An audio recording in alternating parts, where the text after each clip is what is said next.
Welcome to the Week in Books.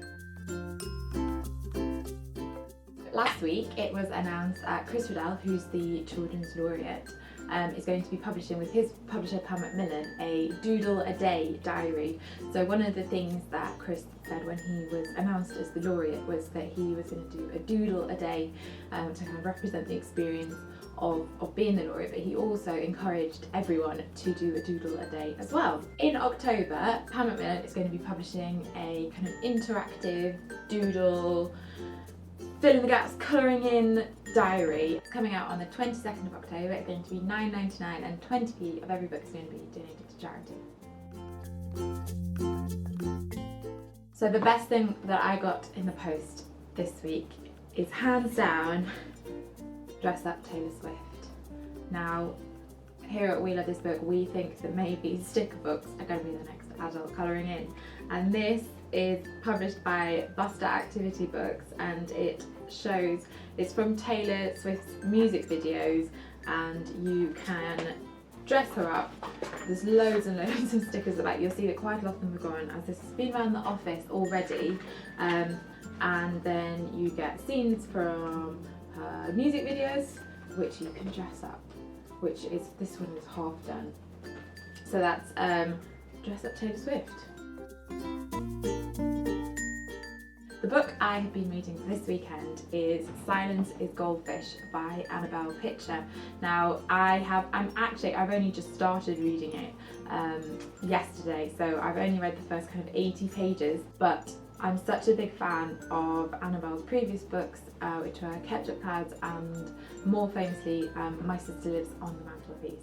And this is her new one, which is coming out in October, right at the beginning of October, the 1st of October. And so far, all I know is that it's about a teenage girl who has just found out accidentally found out this kind of revelation about her family. And it's about her dealing with that, and I believe she becomes a selective mute, although that hasn't actually happened in the book yet, but it's being talked about quite widely, so I don't think that that's a spoiler. So far I'm really enjoying it. Annabel's such a beautiful writer, and I particularly enjoy the best friend character Isabel so far, so I hope she sticks around. So that's Silence is Goldfish, which is a particularly great title as well. Now we've got our author interview of the week, and this week it is with Chetna, who was on last year's series of the Great British Bake Off. We are very big fans of the Bake Off in the office, so we were rather excited, and you'll see in the video that she brought an amazing array of goodies into the office for us all to share as well. So her book is coming out next year, and she's also speaking at the Octopus Cookbook Confidential Festival, which is happening this weekend. Today we are super excited to have Chetna here, who you will probably recognise from last series of Great British Bake Off. And we're going to talk a bit about your upcoming book and also the Cookbook Confidential Festival that you're part of. So first of all, the book, so I know it's not coming out until April next year, right, but it's just been announced. So could you tell us a little bit about how that came to be and what we're going to find inside the book? It's called The Cardamom Trail.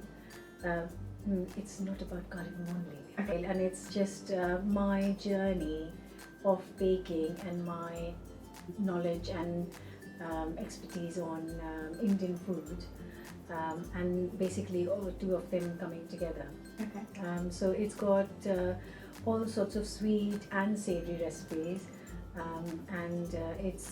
I've tried to use a lot of different spices through the bakes. Are these things from the book? Yes. So could you tell us what we're looking at? I'm smelling, it smells so good.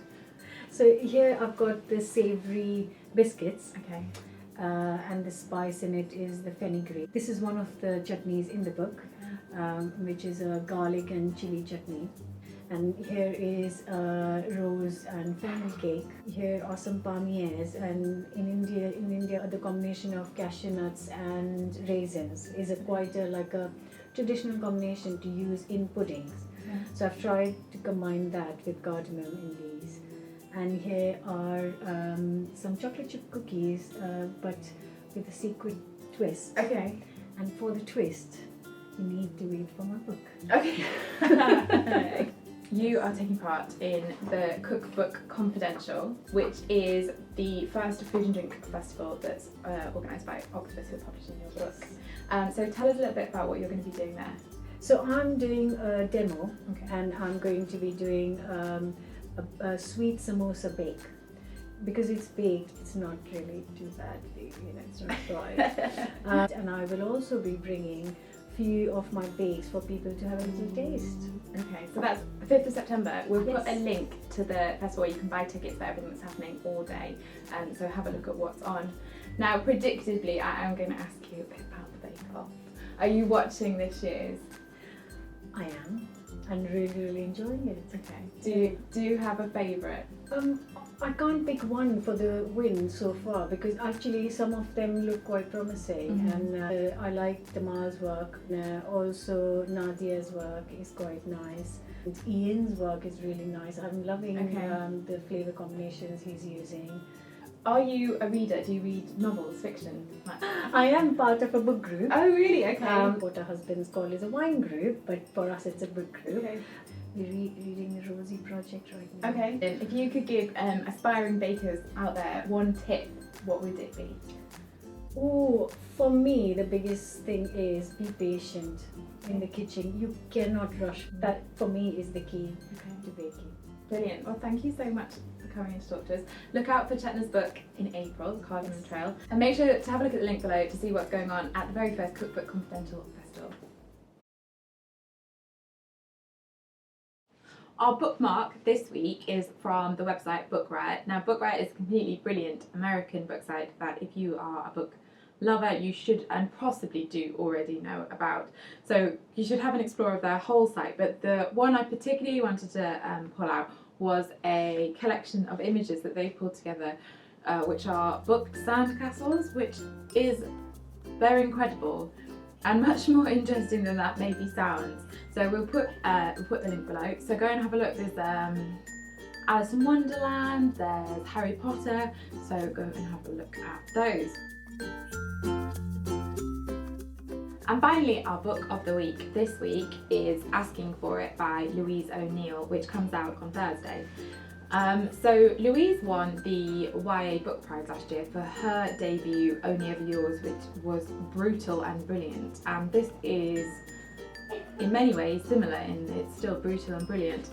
But while Only Ever Yours was a kind of dystopia, this is a contemporary book set in the real world now, and it is all the more brutal for that as well. It kind of doesn't, you don't even have that buffer of like a kind of fantasy dystopia.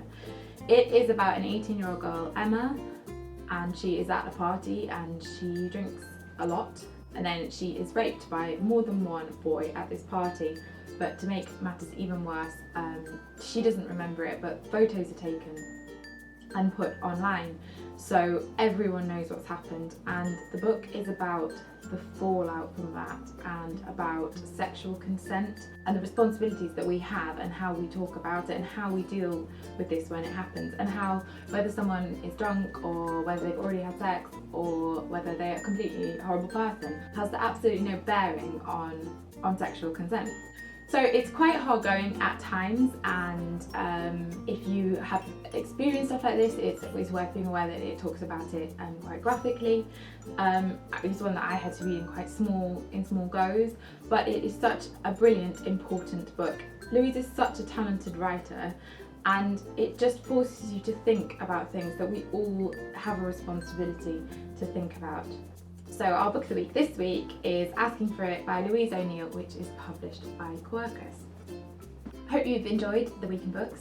Do let us know which bits you've enjoyed, anything you'd like us to include if you've read any of the books that we're talking about, and we'll see you next week.